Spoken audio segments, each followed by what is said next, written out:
Hello everyone and welcome. Thank you very much for joining us today. We're going to be talking about a very important topic, natural androgen support for men. My name is Dr. Michael Kaplan. I am a consulting physician for Meridian Valley Laboratory. And basically what that means is I have the distinct honor and privilege of speaking with many of you all across the country and helping you discuss your patient's lab results and helping you to make the most out of them clinically as possible. I also have a private practice in the Tahoma Clinic, and I seem to work with a lot of male patients who are concerned about promoting vitality as they get a little bit older, so this is a topic that I do work with some regularity, so it's my pleasure to present this information for you and with you today. So without further ado, let's get started. Today we will discuss, we'll begin with a brief review of male hormone physiology. We'll talk about how to assess androgen decline. And then, of course, we'll get into the meat of the presentation, ways to improve androgens endogenously with lifestyle strategies, nutrients, and herbs. We'll talk about some pitfalls and precautions to be aware of and to avoid as you move forth with your treatment plans. And we'll also discuss a particularly perplexing topic, low androgens in young men. And you're probably wondering your most important question, how do I get a copy of today's slides? Please stay tuned. At the end of the webinar, we will send you an email with a survey. And if you answer that survey, we will send you a PDF of the slides today. Okay, so talking about menopause versus andropause. The spelling, of course, connotes a similarity, but they're actually fairly different besides the obvious gender divide.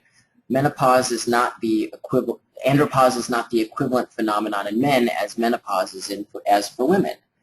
And of course, we can chart the differences here.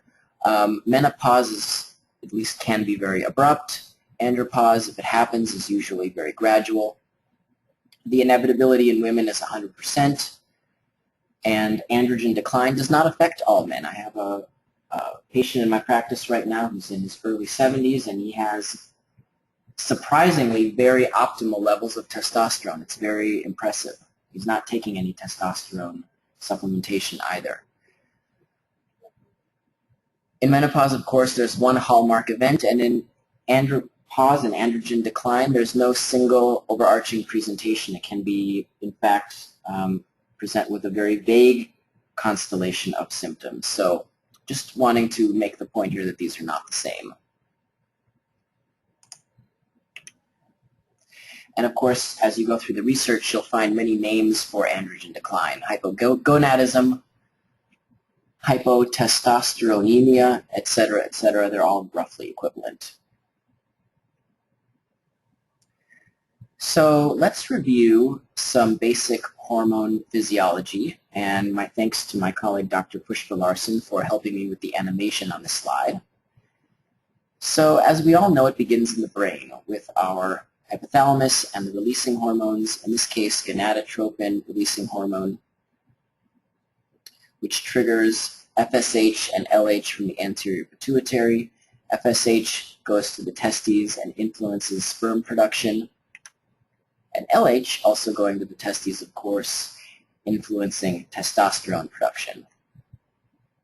And then testosterone, of course, feeds back and contacts all kinds of body cells to have its somatic effects.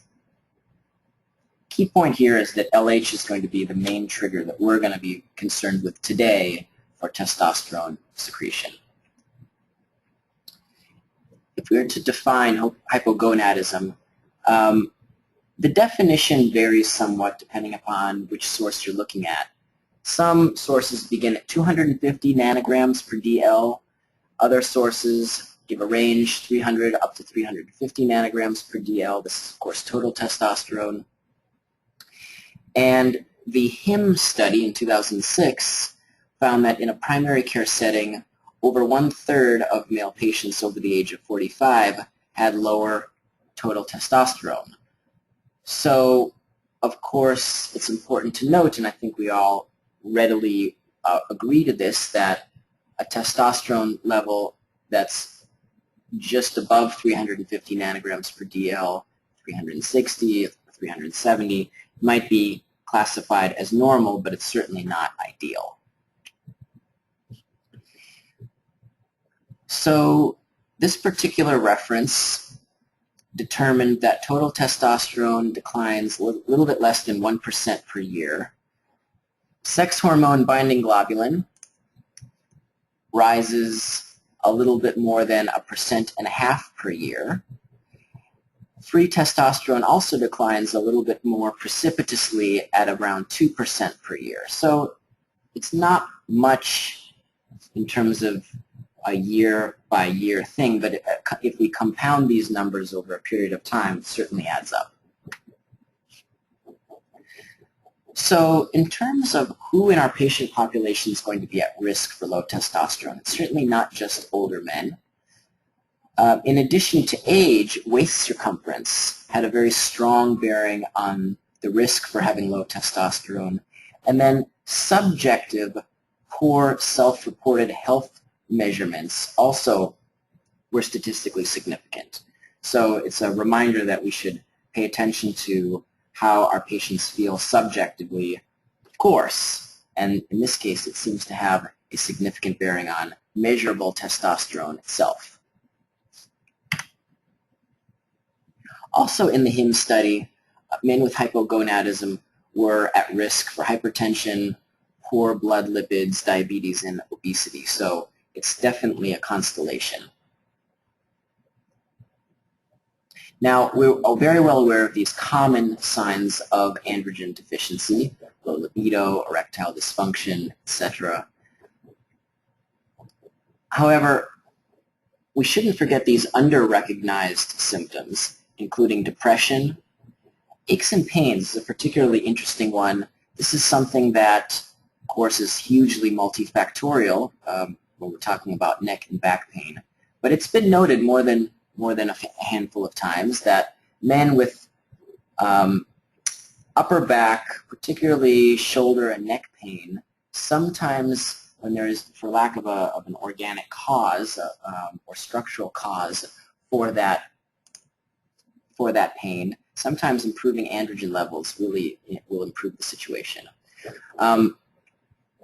Osteopenia is also less common in men, of course, but it's still something that should trigger our minds toward thinking about androgens.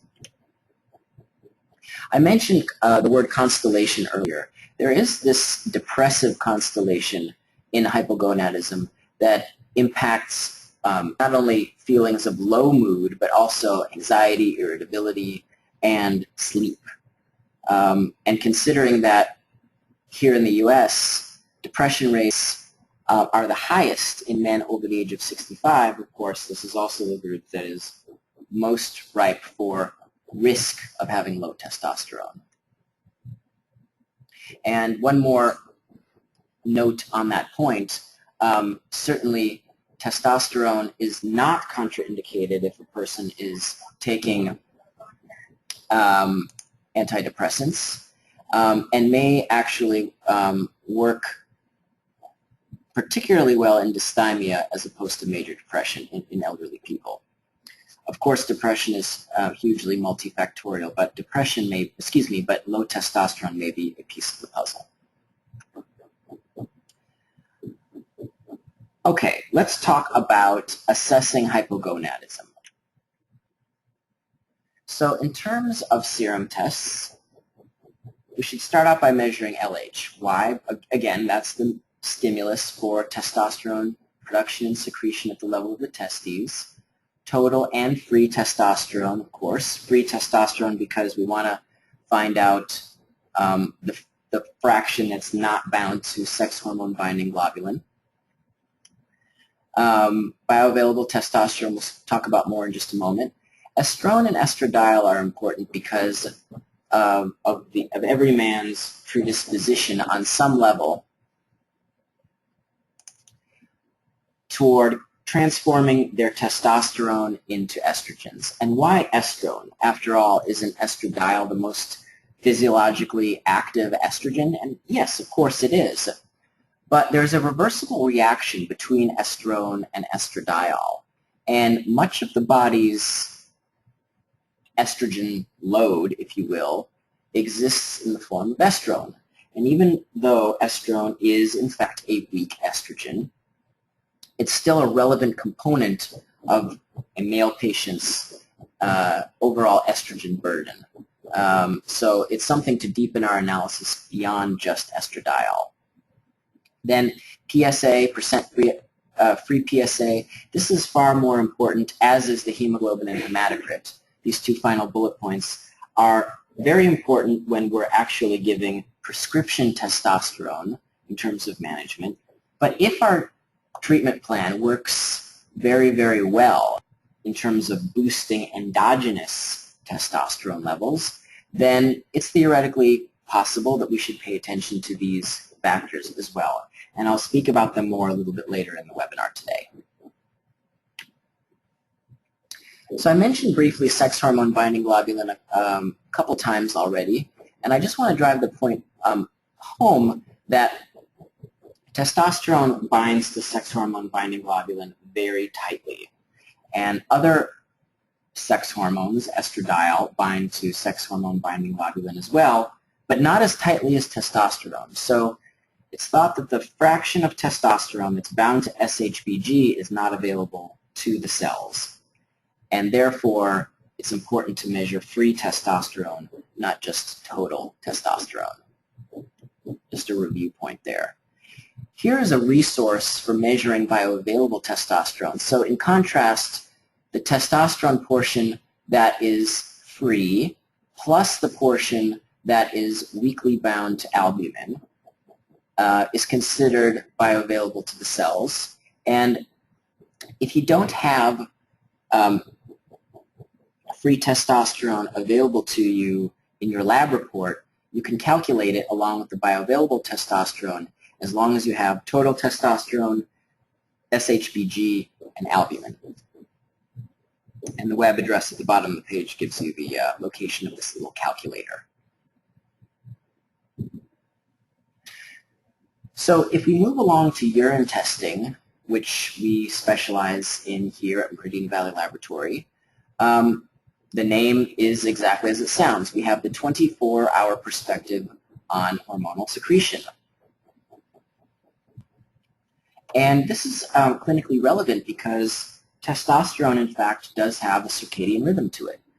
It's not nearly as distinct a circadian rhythm as cortisol has, but it's normal to have a testosterone spike in the morning.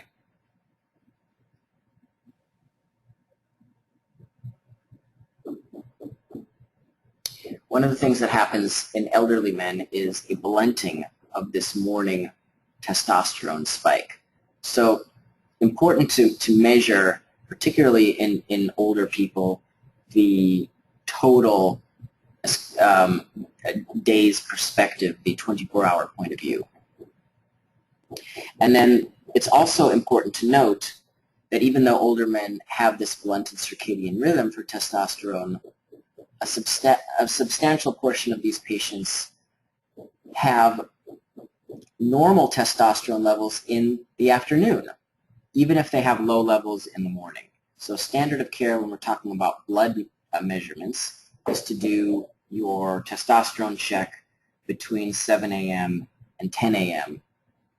Well, you might miss the fact that the afternoon levels are actually normal. So it just reinforces the importance of the 24-hour perspective. Here is a brief overview of our 24-hour urine hormone profile, and I'm going to take a couple minutes and just review the portions of the test that are relevant for men's health. Okay, so as in a female profile, we start out by measuring estrogens, estrone, as we talked about earlier, estradiol, and estriol. Estriol is another weak estrogen that we measure as a matter of course for both men and women. We also measure two important estrogen metabolites, the 2-hydroxyestrone and 16-alpha-hydroxyestrone, which do have a bearing apparently on prostate health. And there are approximately 4 papers that I'm aware of that all suggest that a favorable 2:16 ratio, which here at Meridian Valley Lab is between 2 and 4, according to our concept of what optimal ratio is, that a favorable ratio overall decreases the risk of having prostate neoplasia. And even though in some of these papers this favorable ratio did not completely attain statistical significance, all of the papers were in agreement that it very closely approached significance. So given that there's that level of widespread agreement, we believe it's worth looking at. We measure pregnadiol, which is our progesterone metabolite. This is a similarity with the female panel.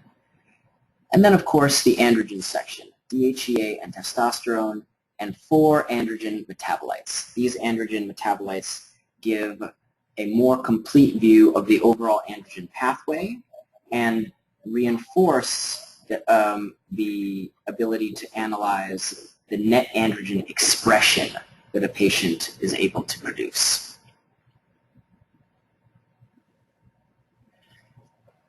5-alpha reductase is a very important enzyme, particularly on this point, because 5-alpha reductase catalyzes the transformation of androgens into even more potent androgens. And of course, the key example of this reaction is testosterone going to dihydrotestosterone, which of course is even more potent than testosterone.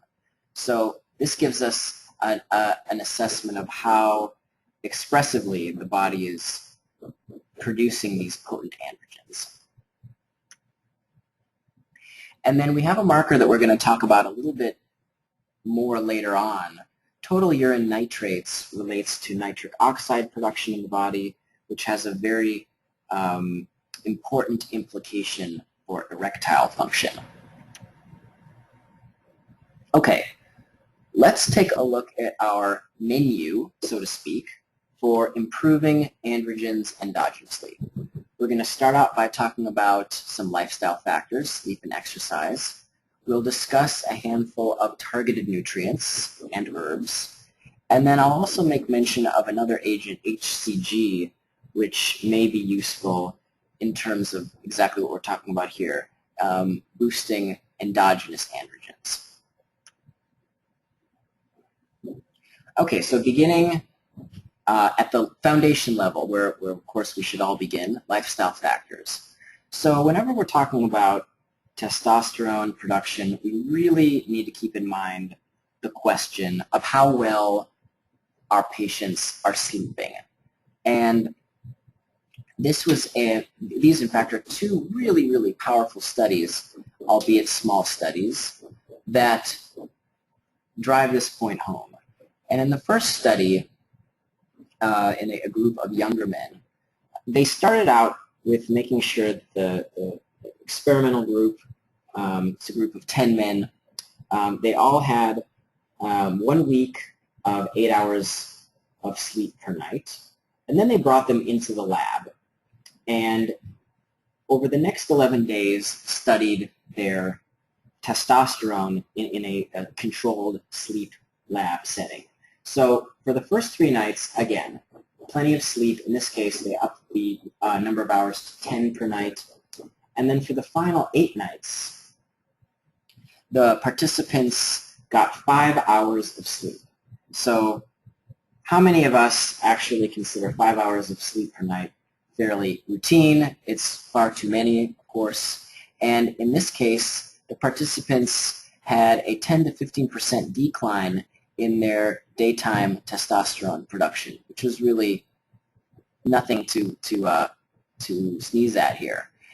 And then in the case of older men, nighttime sleep was an independent predictor of morning total and free testosterone. So anything that we can do to improve sleep in our patients is going to be well received in the testosterone department. In terms of physical activity and exercise, really this is a topic that justifies or warrants an entire webinar, really an entire course in and of itself. But I just want to summarize the research for you today because not all exercise is created equal when it comes to improving testosterone.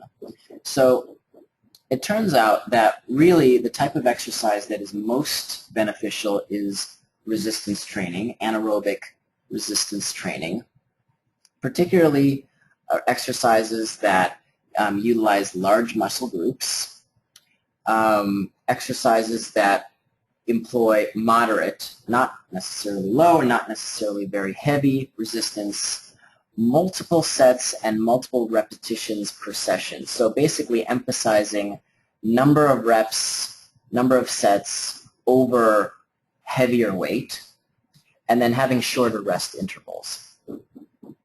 And all of these together seem to be able to stimulate testosterone on a fairly acute basis. It was not determined whether or not the testosterone would be reliable, that these types of exercises would be reliable for long-term benefit. But if somebody is engaging in a routine weightlifting plan that's safe and sustainable, that acute benefit certainly will compound itself and persist as the exercise is being performed over and over again. And then, of course, along with the short-term production of testosterone, our body cells, particularly muscle cells, have an improved ability to uptake nutrients, in particular glucose. And then it's important to note that receptor sensitivity also improves, particularly to testosterone, as the anaerobic exercise takes place. So a multifactorial benefit here.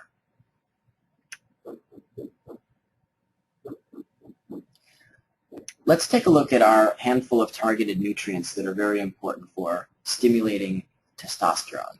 So beginning, of course, with letter A. Vitamin A plays a very important role in steroid hormone production across the board. And animal studies have shown that if subjects, animals, are deficient in vitamin A, then they have decreased ability to produce both testosterone and sperm. But a hypervitamin A state also appears to inhibit this production. So let's go to a study that took a closer look at this in humans. And they started out by acknowledging that vitamin A deficiency is officially classified as a rare phenomenon. However, they took 102 boys, all with short stature. They were all in their teenage years, and they all happened to also have delayed puberty. And they gave them a fairly low amount of vitamin A, 6,000 IUs per week, with also a fairly moderate amount of iron. And they found that this regimen induced growth similar to the HRT regimen arm of the study. And what was really kind of shocking to me about this was that the study took place not in a developing country, but in a completely westernized country, this is Israel, that shares a Western diet with most of the Western world. So it suggests that a functional vitamin A insufficiency may be a greater possibility here in developed countries beyond what we might have thought otherwise. Now, vitamin D is certainly, in many circles, considered to be sort of a do-everything nutrient, and I think with a lot of justification. And here we have a suggestion that vitamin D may be very useful for improving testosterone levels when it's deficient in the first place. And this study was particularly focused on overweight men, and of course overweight people in general have a harder time building their vitamin D stores. Now, I wouldn't necessarily think vitamin D alone, even in a person who's deficient in the first place, I wouldn't think that vitamin D would be good monotherapy, and I wouldn't think there'd be a lot of success in terms of boosting testosterone, but certainly I think vitamin D, if deficient in the first place, can be a very important adjunct, very important piece in the overall treatment plan. Now, I wanted to make mention vitamin K2 because it's a very interesting nutrient with a lot of attention recently in terms of its ability to beneficially influence calcium metabolism. This was an animal study that looked at the MK4 form and found that in rats they were able to promote testosterone production. They specifically noted that vitamin K1 did not produce the same effect. And unfortunately, we don't really know the dose that would translate to humans, but I do think this is something that we should all keep our eye on. Zinc is also a very important nutrient for androgen production in general. And here's a short list of consequences that specifically relate to androgen metabolism if a person should be zinc deficient. And this was, again, another animal study that showed that in rats, when their zinc levels were replete, they had none of these consequences. Now, before we write off zinc and say, well, this is just an animal study, I think it's important to note that there are many conditions in which people are at higher risk for having low zinc levels. And if we take a look at bullet point number 3, inflammatory bowel disease, diabetes, malabsorption, that's a huge proportion of the people that we take care of every day. So making sure that our patients are having some at least basic level of zinc intake, potentially even more zinc depending upon their individual situation, what they're presenting with, I think is very critical to what we're talking about. And then FYI, pregnant and lactating women are also at risk for low zinc. D-aspartic acid is a very interesting amino acid, and you'll note right away that the D, letter D, connotes that this amino acid is not in the proper form, it's not in the proper L shape, at least in terms of what we normally consider to be naturally occurring from our diet. However, the body does appear to have an ability to process the D form of aspartic acid. And this is a study that looked at both humans and rats and found that when supplemented with D-aspartic acid, in this particular study gave the human participants a little over 3 grams per day, they found that LH levels rose and testosterone levels rose. It's unclear in humans whether or not the D-aspartic acid had a direct impact on the testes because, of course, the LH was also increased, which has a pro-testosterone effect on the testes. But in the rat side of the experiment, they were able to dissect the testes, and they found an increased level of intratissue D-aspartic acid. So they concluded there was sort of a double effect in the animal side of the study.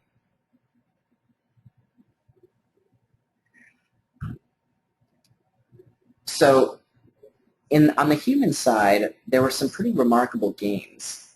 87% of the patients had an increase in their LH levels, and the increase was about 1/3 over baseline. And testosterone similarly increased in 87% of the patients, by sort of a whopping 42%.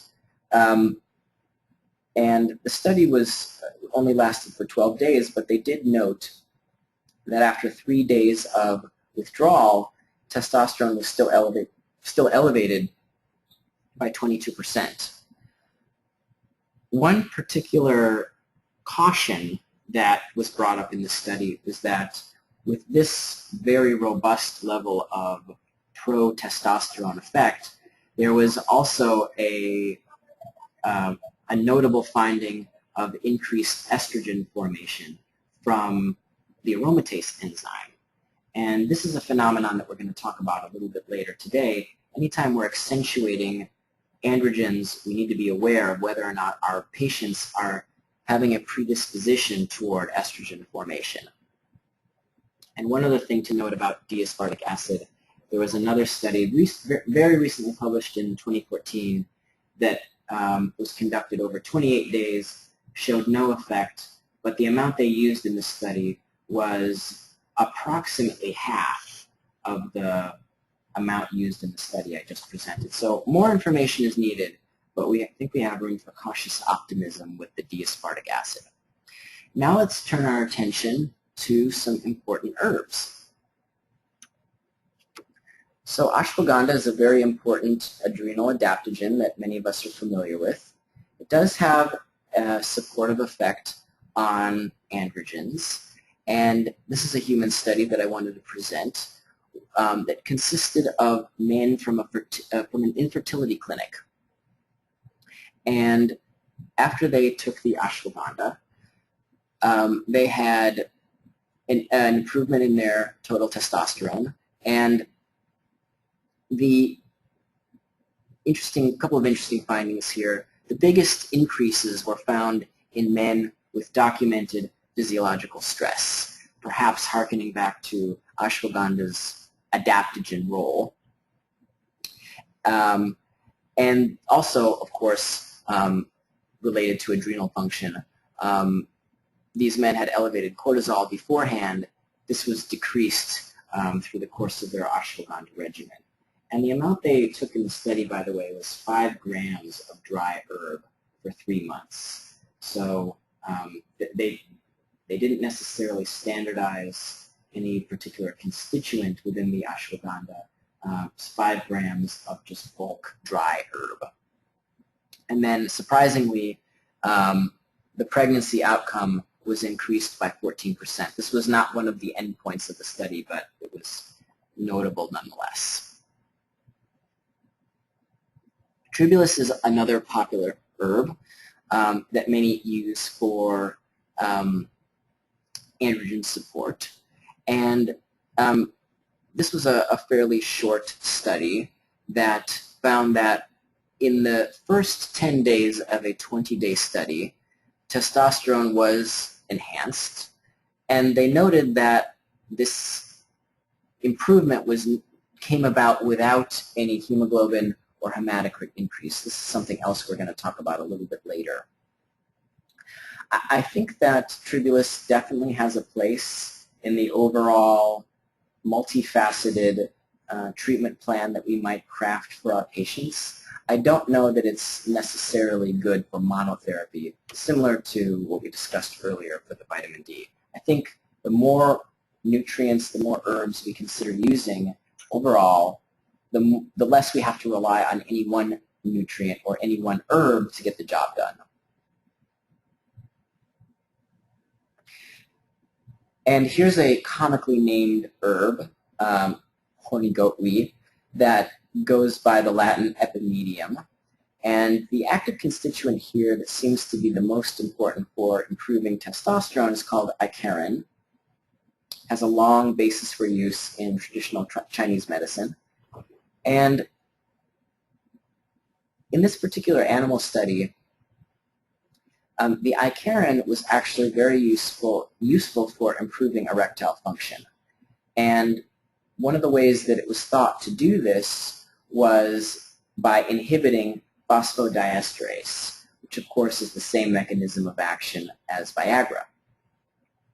So if there seems to be erectile dysfunction as part of the overall picture, then this may be a good natural approach.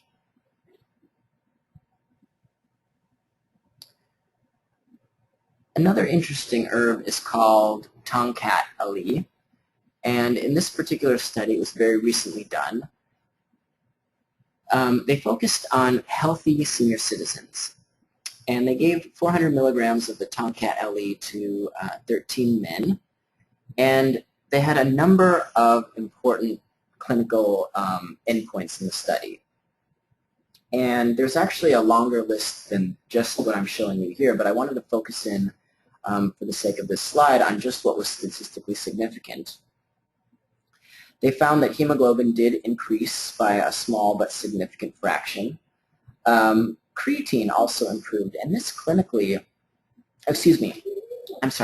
creatine did not increase, it decreased.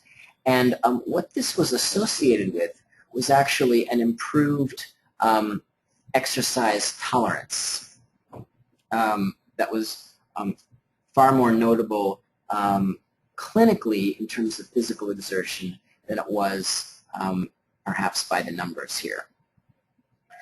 Total testosterone and free testosterone both significantly improved. Note the units here on total testosterone, nanograms, so the decimal place is different here. And then hand grip also statistically significantly improved as a sort of a proxy for overall strength improvements. And I wanted to make mention also about human chorionic gonadotropin, HCG. Now, this is certainly a little bit higher force intervention compared to what we've discussed so far, but it's worth noting that HCG is a potent stimulator of the LH receptor. So for young men who may have demonstrably low testosterone levels, this may be an effective tool to really boost their testosterone levels beyond perhaps what might be possible with nutrients alone. This particular dosage range comes from the clinical experience many decades worth of our medical director, Dr. Jonathan Wright.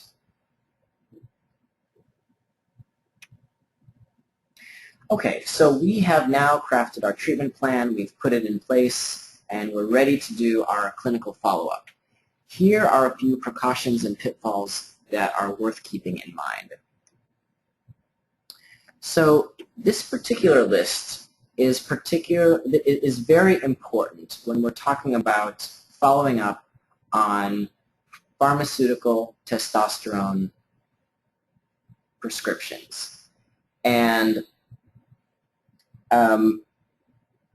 as such, I think there's reason to be aware of it here, even though we're not specifically talking right now about pharmaceutical testosterone. Of this list, I think the most relevant for our discussion today is number one, the blood sugar metabolic syndrome insulin resistance connection. So I'm going to spend the most time talking about this one. So I mentioned aromatase before. Here's a little diagram showing the direction that it goes from testosterone to estradiol. And one of the things that really powerfully stimulates aromatase is the insulin signal. Here's a little schematic about how this works. It starts with the increased visceral adiposity that people have that seems to go hand in hand with insulin resistance. So with the increased visceral adiposity, we have, because the adipose tissue is an endocrine active tissue, we have insulin resistance in its own right. But we also have the increased production of leptin. Leptin levels directly correlate with level of adiposity in humans.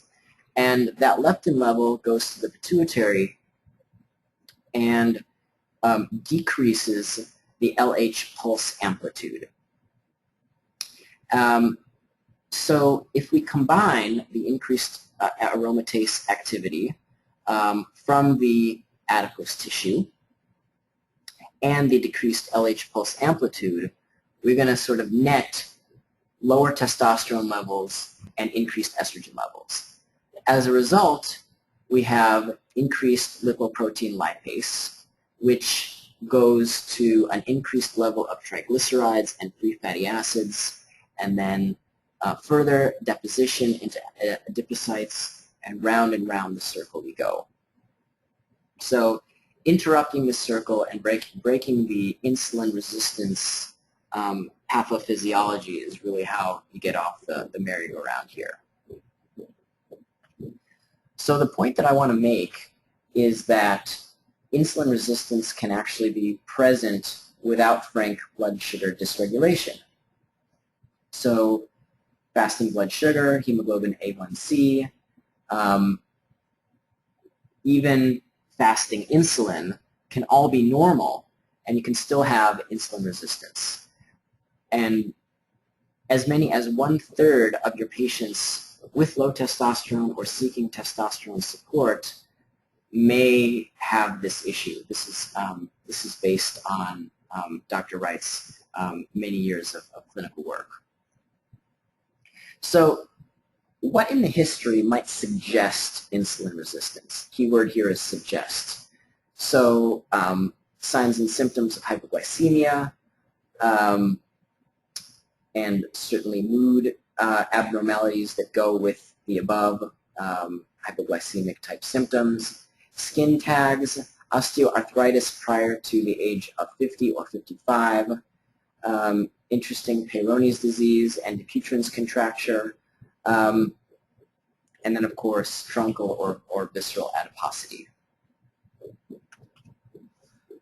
And then again, laboratory findings suggestive of insulin resistance beyond fasting blood sugar and hemoglobin A1C, increased triglycerides, increased LDL with decreased HDL, and then a decreased testosterone to estrogen ratio on the 24-hour urine report. Let's take a closer look at that one just for a minute.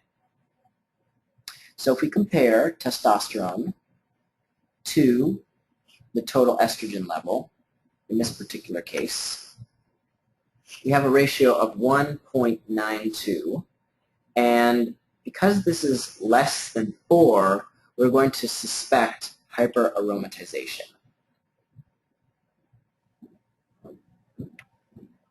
Now, all of those things that we just spoke about are suggestive of insulin resistance. To confirm insulin resistance very, very definitively, we need to employ a 3 or 4 hour glucose tolerance test with insulin. That's the key, with insulin. So the patient in this case is going to drink a glucose drink, and then their glucose and insulin performance is going to be measured subsequently. And the pattern of insulin spike vis-a-vis the glucose tells us something about whether or not there is insulin resistance at play. And this comes from the work of Dr. Joseph Kraft, who's a clinical pathologist in Chicago, who studied tens of thousands of glucose and insulin tolerance tests and developed patterns that can predict the development of diabetes before it ever occurs. Very, very important test. And for more information on this, I would like to invite you to watch our archived webinar specifically on the subject delivered by my colleague, Dr. Pushpa Larson.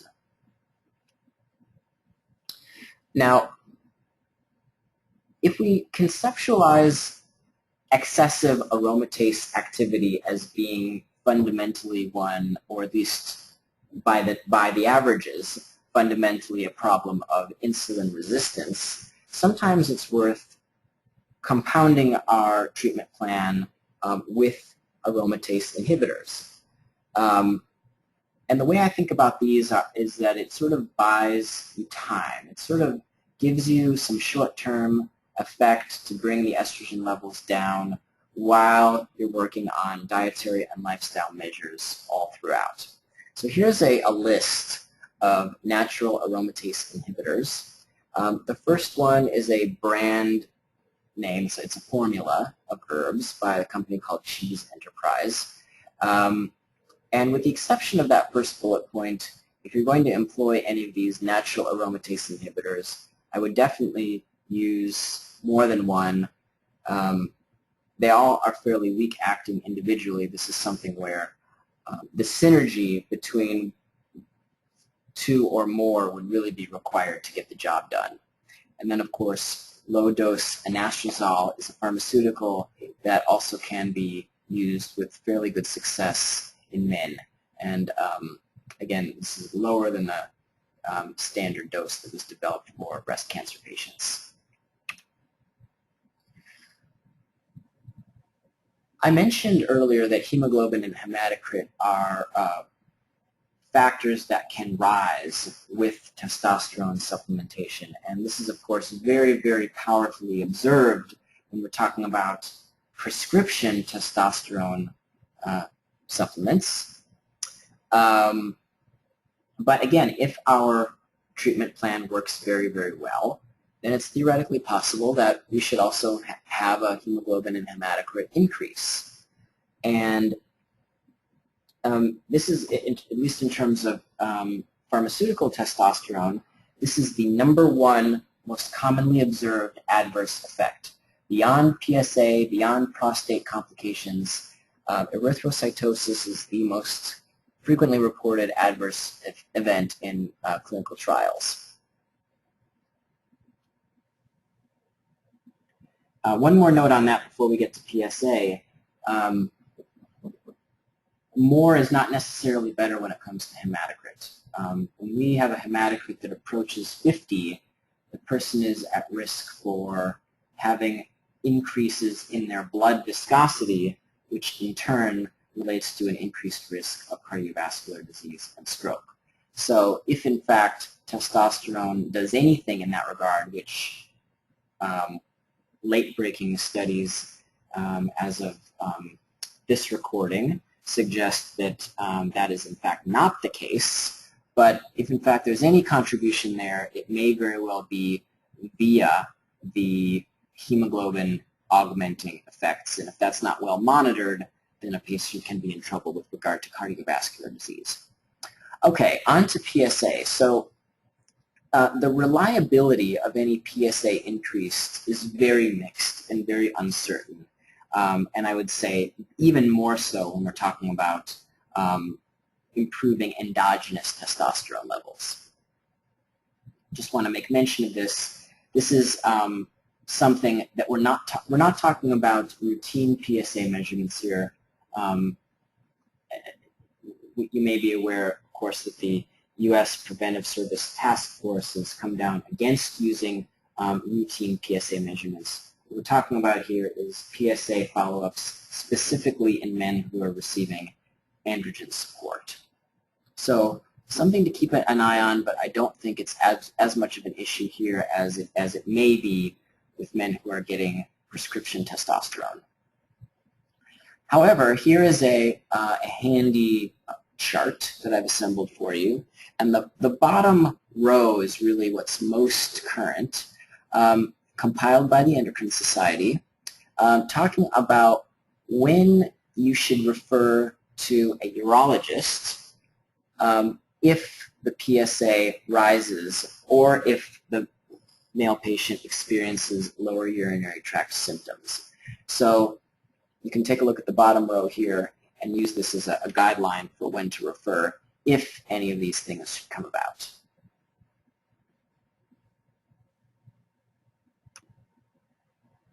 Okay, final word on PSA. Color Doppler ultrasound may be a very good follow-up test if available in your area. And then, of course, remember to take into account individual risk factors and certainly treat each person as an individual. Onward to erectile dysfunction. Consider the following scenarios here that I think are very common in our practices. Number one, a male patient has balanced hormones but still suffers from ED. The second scenario is the patient suffers from ED but may not be a candidate for androgen bioidentical hormone replacement therapy, or for whatever reason may not be a candidate for any kind of androgen support. So what then? Well, this may be a time to consider measuring total urine nitrates. Again, this is part of our male comprehensive plus 24-hour urine hormone panel. And total urine nitrates relate again to nitric oxide activity in the body. And if the nitric oxide levels are low, then we can judge that patient to have overall low nitric oxide activity. This has important implications for cardiovascular health, but it also has important implications for erectile function.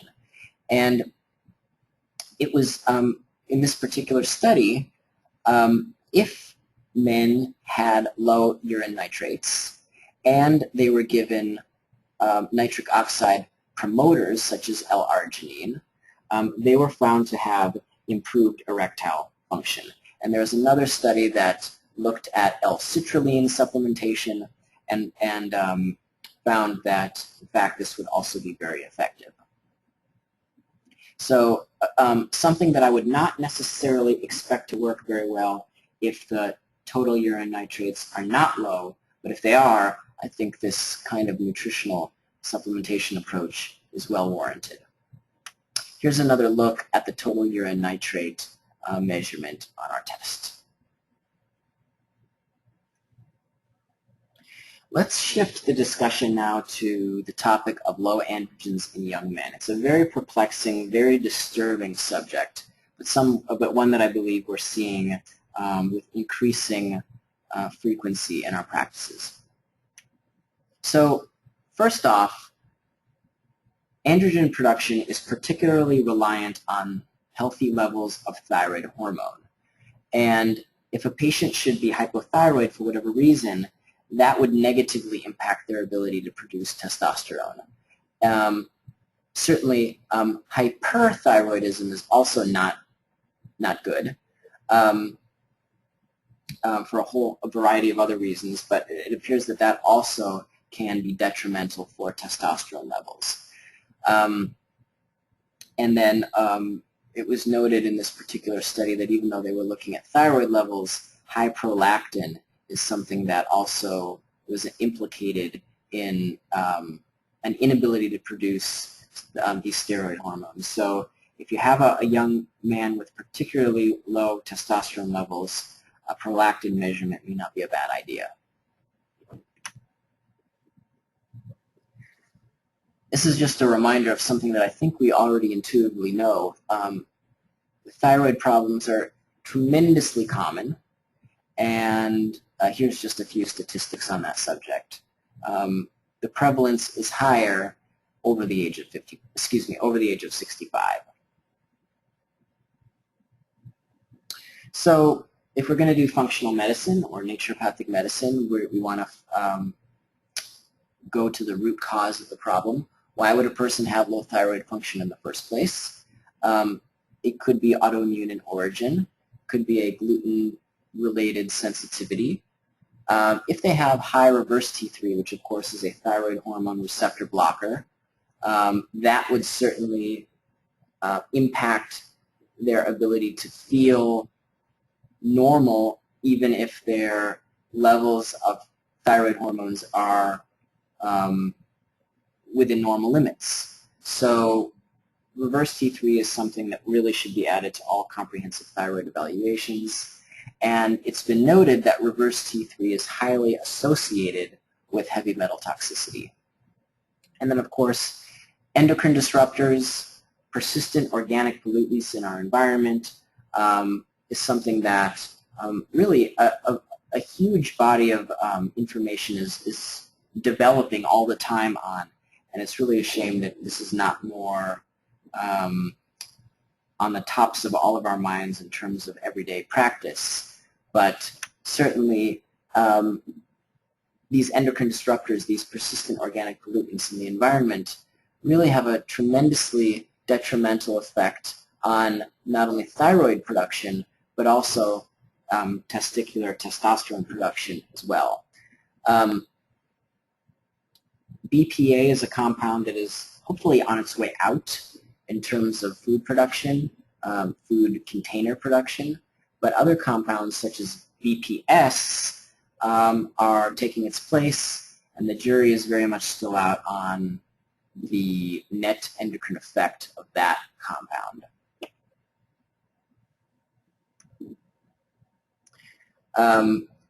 In this particular study, again, from a fertility clinic, the men who were receiving services from the fertility clinic were found to have elevated urinary BPA levels, and they were also found to have a decreased free androgen index. So just a disturbing point that reinforces what we're talking about. Really, the subject of endocrine disruptors could be an entire webinar, could be an entire course in and of itself, but I just wanted to drive the point home that we must be environmental medicine practitioners as well as anti-aging practitioners, if in fact that's what we're doing. But environmental medicine is key to just about everything now.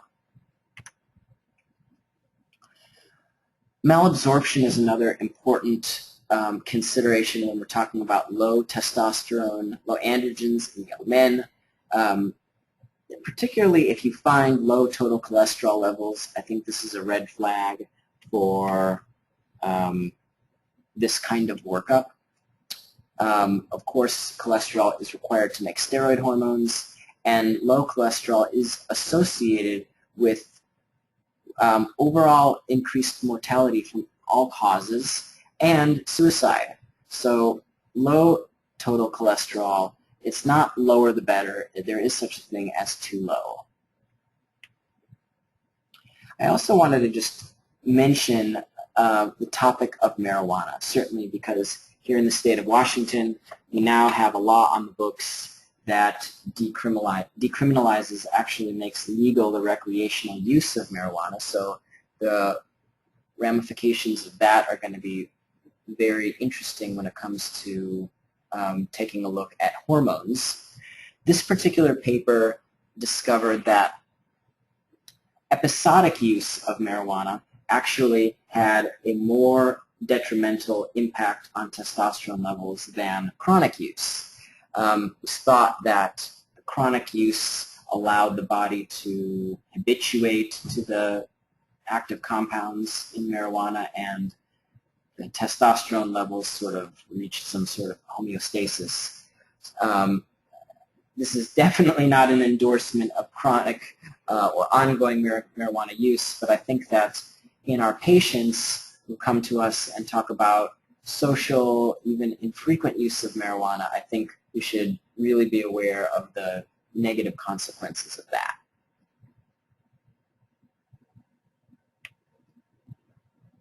And as we're supporting androgens, we should really not forget the adrenals. Adrenal support, if indicated, really goes a long way toward harmonizing, toward improving the overall efficacy of the entire treatment plan. So sort of stating the obvious here, but it's an important reminder. In conclusion, I wanted to make mention that we should all remember the importance of the 24-hour point of view when we're measuring hormones. When we're seeking to improve endogenous androgens, multiple approaches may bring about significant improvements. Remember that insulin resistance may be a factor in as many as a third of your male patients who are presenting with low testosterone. And if it's a young man or anyone with a positive environmental exposure history, we should evaluate them for further exposure to persistent organic pollutants, and if nothing else, help them perform avoidance. And then, of course, last but not least, treat the whole person.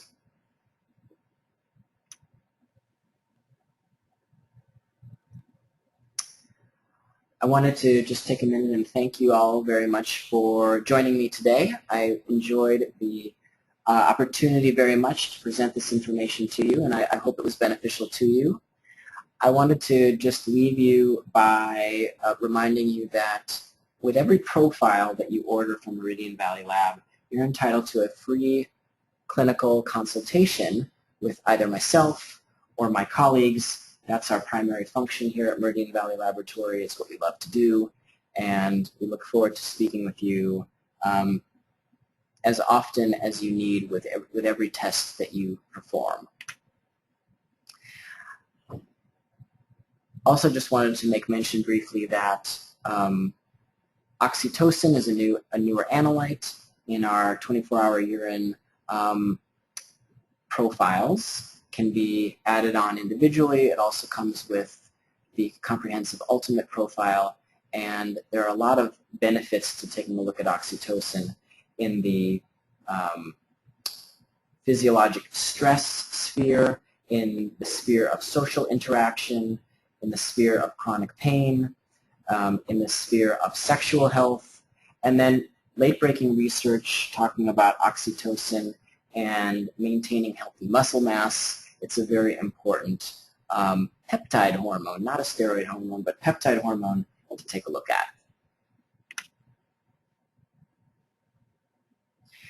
Okay, and then as a reminder, to get a PDF copy of today's presentation, look for the email from us, click on the link to take the survey, complete the survey, submit that online, and MVL will send you a copy of the webinar by email. Thank you again very much for your attendance today, and I am now going to go and switch to answering a couple of questions.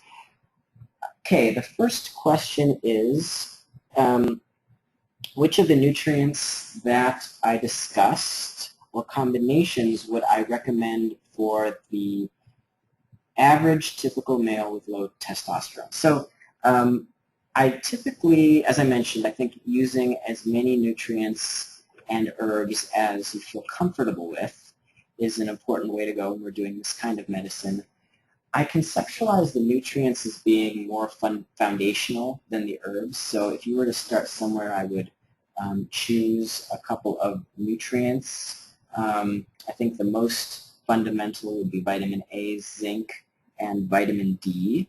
Of course, all of which made more important if deficient in the first place. And another one I didn't mention today is manganese. Manganese is another stimulator of the LH receptor, which I think can be a very important adjunct to everything else. And then from there, you can consider adding on herbs as you feel comfortable. Second question is, premature ejaculation is a common complaint. Are there hormone-based solutions to this? I'm not sure that we have strong research right now that ties in hormonal imbalances to premature ejaculation, but I would look in the body of research having to do with oxytocin. Oxytocin is a very important hormone for the physiology of ejaculation and the physiology of orgasm, in fact, in both men and women. That's where I would go first to see if there may be a connection. And at this present time, with low-dose oxytocin therapy, we're noticing some pretty impressive results in terms of promoting sexual health. So this is where I would go to answer that. The last question I see here is, what hallmark symptoms that